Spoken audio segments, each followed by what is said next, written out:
சிவசக்தி, ஓரசக்தி, பாரசக்தி, கோரசக்தி, யாரு தூய சக்தி யாரு தீய சக்தி என்ற தலைப்பில் பேசுகிறார் நம்மளுடைய அண்ணன் அன்பானந்தம் அவர்கள்.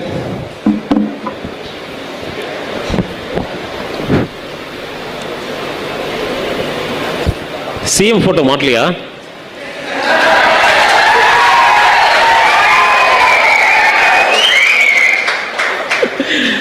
அடுத்த முறை சிஎம் போட்டோ மாட்டிருங்கப்பா எதா இருந்தாலும். ஓகே,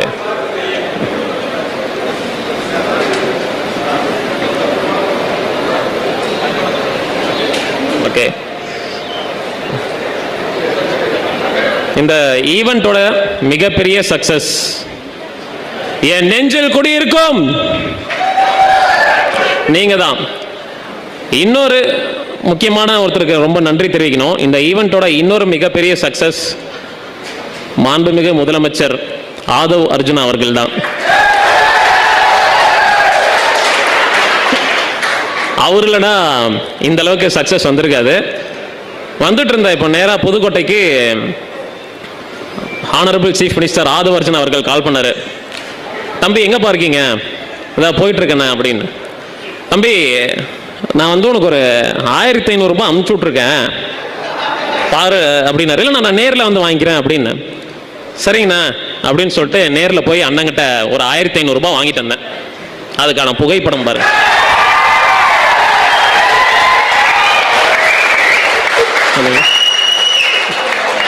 ஆக்சுவலாக அவங்களுக்கே தெரியாது நான் வாங்கினது. பார்த்துட்டீங்க 1500 ரூபாய். ஓகேங்களா? ஆக்சுவலாக இந்த ஃபோட்டோவில் 1000 ரூபாய் தான் இருக்கு. ஆனால் 500 ரூபாய் அண்ணன் மான மரியாதை போகுமேன்னு சொல்லிட்டு நானா வந்து சேர்த்துக்கிட்டேன். ஸோ என்னுடைய டாபிக் என்னன்னா, யாரு தீய சக்தி யாரு தூய சக்தின்னு வந்துட்டு நம்மளுடைய டீம் கொடுத்துருக்காங்க. ஸோ மதிப்புக்குரிய மாண்புமிகு முதலமைச்சர் ஆதவ் அர்ஜுனன் அவர்களே, மாற்று கட்சியிலிருந்து யாராவது வந்து இப்போ நம்ம திமுகவில் வந்து ஜாயின் பண்ணுறாங்கன்னு வச்சுக்கோங்களேன், யார்கிட்ட போய் ஜாயின் பண்ணுவாங்க? நம்ம தலைவர் முதலமைச்சர் ஸ்டாலின், சாரி முன்னாள் முதலமைச்சர் முத்துவேல் கருணாநிதி ஸ்டாலின் சார் கிட்ட போய் நான் வந்து இந்த கட்சியில் இணைஞ்சுக்கிறேன்னு சொல்லிட்டு ஜாயின் பண்ணுவாங்க. ஆனால் அந்த கட்சியில் வந்து பார்த்தீங்கன்னா, ஏய் நான் தான் எங்க சிஎம், இங்க நான் தான் தலைவர், ஆதவ் அர்ஜுனா தான் இங்க எல்லாமே அப்படின்னு சொல்லிட்டு இன்னைக்கு பல பேர் பார்த்துருப்பீங்கன்னு நினைக்கிறேன். யார் யாரெல்லாம் வந்து மாற்று கட்சியிலிருந்து போயிருக்காங்க. ஏடிஎம்கேல இருக்கக்கூடிய முன்னாள் அமைச்சர்கள், முன்னாள் சட்டமன்ற உறுப்பினர்கள், அப்புறம் இன்னைக்கு பிஜேபியில இருந்து கூட அவங்க பேர் என்னப்பா, விஜய்னு பேர் வச்சாலே போயிடுவாங்கன்னு நினைக்கிறேன். மேபி அவங்க வந்து இன்னைக்கு போய் ஜாயின் பண்ணியிருக்காங்க. அங்க போறாங்க, ஏங்க தலைவர் இல்லையா அப்படின்னு. நான் தான்ப்பா தலைவர் அப்படி இருக்கு. அப்போ நம்ம கட்சியில ஜாயின் பண்ணா நம்ம தலைவரை பார்க்குறோம். ஒரு இன்னொரு கட்சியில போய் ஜாயின் பண்றப்போ ஒரு தலைவனை கூட பார்க்காத ஒரு கட்சி இருக்குன்னா அது தமிழக வெற்றி கழகம் தான். அப்போ இது என்ன தூய சக்தியா சார்? நாரசக்தி தானே இது கணக்கு? ஆமாவா இல்லைங்களா? இப்போ ஆதவ் அர்ஜுனா அவர்கள் வந்துட்டு என்ன சொன்னாரு, நாங்க வந்து 1500 ரூபாய் வந்து ஜென்சி மீட்ல வந்து கொடுத்தாங்க பெர் ஹெட். நான் வந்து ஓப்பன் சேலஞ்ச் பண்ணி சொல்றேன், நான் வாங்கினது விட்டுருங்க, என்ன தவிர உங்ககிட்ட இருந்து வாங்கினது ஓப்பன் சேலஞ்ச் பண்ணி சொல்றேன். மாண்புமிகு முதலமைச்சர் ஆதவ் அர்ஜுனா அவர்களே, ஒரே ஒருத்தன் 1500 ரூபாய் நீங்க வந்து கொடுத்தாங்க அப்படின்னு சொல்லிட்டு ஒரு வீடியோ பதிவோ இல்லை ஏதாவது ஒன்று காட்டினீங்கன்னு வச்சுக்கோங்களேன், உங்க வீட்டுக்கு நான் வாட்ச்மேன் வேலைக்கு வரேன். என் வம்சமே உங்க வீட்டுக்கு வாட்ச்மேன் வேலைக்கு வரும். ஒரு வேளை அது பொய் நான் நிரூபிக்கிறேன், நிரூபிச்சு காட்டுறேன், ஏன்னா அது பொய் தான். இல்ல அப்படின்னு சொன்னா நீங்க என் வீட்டுக்கு வாட்ச்மேன் வேலைக்கு வருவீங்களா? சேலஞ்சுக்கு ரெடியா மாண்புமிகு முதலமைச்சர் ஆதவ் அர்ஜுனன் அவர்களே? சேலஞ்சுக்கு அக்செப்ட் பண்றீங்களா? நீங்க ஜெயிச்சா நான் உங்க வீட்டுக்கு வாட்ச்மேனுக்கு வேலைக்கு வரேன். நீங்க தோத்தா என் வீட்டுக்கு நீங்க வாட்ச்மேன் வேலைக்கு வாங்க சார். 199 ரூபாய்க்கு என் வீட்டுக்கு நீங்க வாட்ச்மேன் வேலைக்கு வாங்க சார். ஆக்சுவலாக இந்த மாதிரி நான் சார் ஆதவ் அர்ஜுனன் முதலமைச்சராக செயல்பட்டு இருக்கக்கூடிய ஆதவ் அர்ஜுனன் சாருக்கு வந்துட்டு நான் வீடியோ போட்டேன். அதுக்கு வந்துட்டு என்னுடைய நெருங்கிய உறவினர்கள், அவருக்கு மியூச்சுவல் ஃப்ரெண்ட்ஸ் எல்லாம் இருக்காங்க. கோயம்புத்தூர் மூலமாக ஹிண்ட் கொடுத்துட்டேன், நீங்களே கண்டுபிடிச்சிக்கோங்க சார். அவங்களுக்கு கால் பண்ணி இந்த தம்பி வந்துட்டு என்ன ரொம்ப ஓவராக பேசிகிட்டு இருக்கான், அப்படியெல்லாம் பேசக்கூடாது, தம்பிகிட்ட சொல்லி இது பண்ணுங்க அப்படின்னாங்க. சாரே, நான் எந்த கட்சியில் இருக்கேன்னு தெரியுமா சார் உங்களுக்கு? திராவிட முன்னேற்ற கழகம் 75 வருஷம் பாரம்பரியமிக்க ஒரு கட்சி. போலீஸ்ல லத்தி இப்படி எடுத்தா ஓடி ஒளிகிற தமிழக வெற்றி கழகம் இல்ல சார். எனக்கு பின்னாடி முத்துவேல் கருணாநிதி ஸ்டாலின் சார் அவர்களுடைய தலைமையில் வந்த விசுவாசி சார் நாங்க. எனக்கு நீங்க மிரட்டல் விடுறீங்க எப்படி பேசக்கூடாதுன்னு. அதுல இன்னொரு இன்ட் வேற கொடுத்தாரு, சொல்லக்கூடாதுதான், பட் என்ன பண்றது, அவர் மட்டும் என்ன உண்மையாவா இருக்காரு, வாயை திறந்தா பொய் பித்தலாட்டம் தான். அப்படி இருக்கிறப்போ நீங்க ஆதவ் அர்ஜுனா அவருடைய குடும்பத்தில் இருக்கக்கூடிய உறுப்பினர்களாக ஒருத்தர் இருக்கார் பாத்தீங்களா, லீமா ரோஸ் மார்டின், அப்புறம் டெய்சி ஆதவ், இவங்களை பத்தியெல்லாம் பேசாதீங்க. நீங்க வேணா பொம்மை முதலமைச்சராக செயல்பட்டு இருக்கக்கூடிய ஜோசப் விஜய் அவர்களுடைய குடும்பத்தை பத்தி நீங்க என்ன வேணாலும் நீங்க பேசிக்கோங்க, ஆனா எங்க குடும்பத்தை விட்டுருங்க அப்படின்னு இவர் சொல்றாரு. எப்பேற்பட்ட சுயநலம் பாருங்க, வருது வாயில. சொந்த கட்சி சொந்த தலைவனை கூட விட்டு கொடுத்துரு, என் குடும்பத்தை எதுவும் பண்ணாதீங்க, நீங்க வேணா ஜோசப் விஜய் சாருடைய குடும்பத்தை என்ன வேணாலும் நீங்க பேசிக்கோங்க அப்படின்னு சொல்றாரு. ஆக்சுவலா நல்லா வருது வாயில, என்ன பண்றது,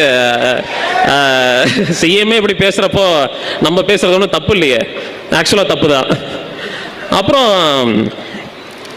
மேனிஃபெஸ்டோ படி பார்த்தோம்னா சார் வந்து அக்ரிகல்ச்சருக்கு, அதாவது விவசாய கடன் முழுமையா தள்ளுபடின்னு சொன்னாருங்களா? ஆனா இப்போ விவசாய கடன் என்ன பண்ணிருக்காரு, 1 லட்சம் ரூபாய் கட்ட வேண்டிய இடத்துல 5000 ரூபாய் தள்ளுபடி பண்ணிருக்காரு. 95000 கட்ட தெரிஞ்ச விவசாயிகளுக்கு 5000 கட்ட தெரியாத பொம்மை முதலமைச்சர் சிஎம் சார்? சொல்லுங்க, 5000 கட்ட தெரியாதா? அப்படி இருக்கிறப்போ நம்மளுடைய ஆட்சியில விவசாயிகளுக்கு என்ன பண்ணாங்க? விவசாயிகளுக்கு இலவச மின்சாரம் கொடுத்த இயக்கம் தான் நம்மளோட இயக்கம். யார் கொடுத்தாங்க? முத்தமிழறிஞர் டாக்டர் கலைஞர் அவர்கள். அந்த இலவச மின்சாரத்தை கொடுத்தப்ப கூட அதை ஏடிஎம்கே பீரியட்ல வந்து ரத்து செஞ்சாங்க. அதுல திமுக காரங்க நிறைய பேர் போராட்டம் பண்ணி ஜெயிலுக்கெல்லாம் போயிட்டு வந்திருக்காங்க. அப்பேற்பட்ட இயக்கத்துல அப்படி ஃபைட் பண்ணி திருப்பியும் அந்த இலவச மின்சாரத்தை நம்ம கொண்டு வந்தோம்.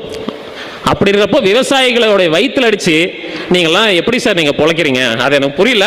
இதுல சார் வேற வந்துட்டு இந்த கத்தி படத்துல எல்லாம் பேசுவாரு. தாமிரபரணி ஆத்துல ஒரு கோலா கம்பெனி ஒரு நாளைக்கு 1 லட்சம் லிட்டர் தண்ணி எடுக்குதான். அரிசி, காய்கறி, கொத்தமல்லி, கருவேப்பிலை கூட கிராமத்துல இருந்து போனோம், ஆனா கிராமத்துக்கு மூக்க முடிப்பீங்களாம் அப்படின்னு டயலாக் பேசுவாரு.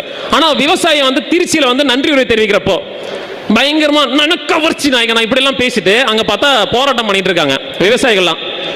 போராட்டம் பண்றப்போ தஞ்சாவூர், திருச்சி, நாமக்கல் இங்கெல்லாம் போராட்டம் பண்றாங்க, எல்லாரையும் அரெஸ்ட் பண்ணிட்டாங்க. அப்போ விவசாயிகளுக்கு நீங்க கொடுக்குற மதிப்பீடு, அவங்களுக்கான இம்பார்ட்டன்ஸ் இவ்வளவுதாமா சிஎம் சார்? மன்னிக்கணும் பொம்மை முதலமைச்சர் விஜய் அவர்களே. இதுல குறிப்பா அண்ணன் வந்து இந்த பாட்டில் பத்தி எல்லாம் பேசியிருப்பாரு. என்ன பாட்டில் தெரியுங்களா? பாட்டிலுக்கு 10 ரூபாய், சாரி 20, பாட்டிலுக்கு 20 ரூபாய் அப்படின்னு ஒரு 2-3 லைன் கொஞ்சம் நான் டிஃப்ரெண்டா பாடி காட்டுடுமா? பாட்டுமா 2-3 லைன். நான் ரெடி தான் வரவா அண்ணன், பாட்டிலுக்கு 20 ரூபாய் வாங்குடா, 10 ரூபாய் ஆதவ் அர்ஜுனனுக்குடா, இன்னொரு 10 ரூபாய் மார்டின் ஃபேமிலிக்குடா, 10வது பாட்டில் நான் குடிக்க 50 ரூபாய் சேர்த்தி வாங்குடா, ஓட்டு போட்ட மக்களுக்கு நெத்தில நான் மந்தாண்டா. கேட்டா மெயின்டெனன்ஸ் காஸ்ட், எலக்ட்ரிசிட்டி பில்லு அப்படின்றாங்க. எலக்ட்ரிசிட்டி கரண்டே விடுறது இல்லையா, எப்படியா பில் வரும்? எலக்ட்ரிசிட்டி கரண்டே விடுறது இல்லை, இப்படி இருக்கு. அப்போ இவங்க வந்து தூய் ஆட்சியா கொடுத்துட்டு இருக்காங்க, நார் ஆட்சி கொடுத்துட்டு இருக்காங்க. நீங்க வந்து திமுக வந்து விமர்சனம் பண்ணிட்டு இருக்கீங்க. அந்த பாட்டு எங்க பாடினாங்க? கரூர்ல. பாத்தீங்களா அந்த வீடியோலாம்? பாத்தீங்களா?